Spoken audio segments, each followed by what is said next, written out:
Hi everyone, thanks for joining me today. I'm making a batch of Bridli batter. Bridli is a steamed lentil and rice bread. It's vegan and it's gluten-free. It's also fermented and it's a whole protein, so it's super healthy. It only takes 15 minutes to steam, and you can slice it up like bread, so it's a great bread alternative.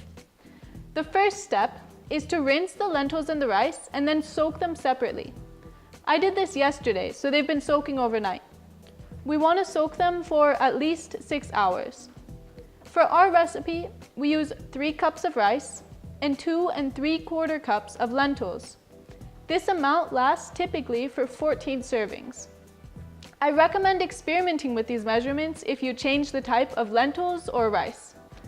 After the lentils and rice have soaked, we drain the water into another container, and we're going to use it when we blend the rice and lentils together. We use organic white rice and regular brown lentils, but you can experiment with different types of rice and lentils.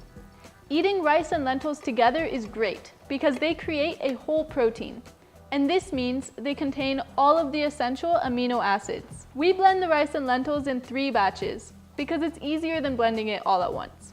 We add just enough water for blending because we don't want the batter to become too runny. Keeping the water level about 1/4 inch below the rice and lentils works really well.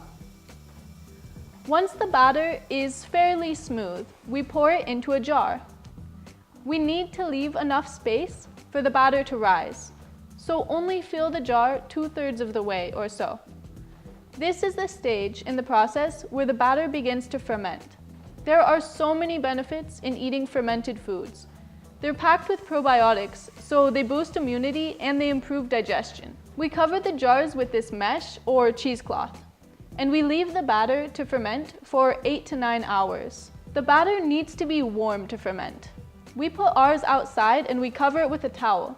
You can also place it near some heated source, and there are a lot of other tricks that you can use to heat up the batter in cold environments. I can list some of those in the comments. It's been almost 5 hours now, which was enough time for the batter to ferment on a warm day like today. I can tell the batter has fermented because it's expanded and it looks fluffy. This separation of the liquid at the bottom is also a sign of fermentation. And sometimes there are small bubbles that form on the surface of the batter too. All we need to do now is add a spoon of salt and mix. And then the batter is ready to use.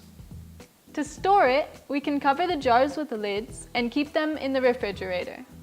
Now I'm ready to make a Bridli. To steam the Bridli, we need a pot, a steamer, and a Pyrex pan.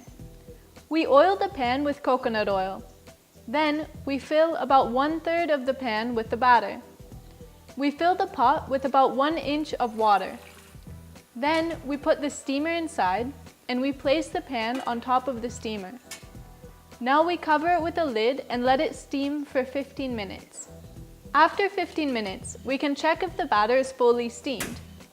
If it still looks liquidy, we can steam for another 5 minutes or so.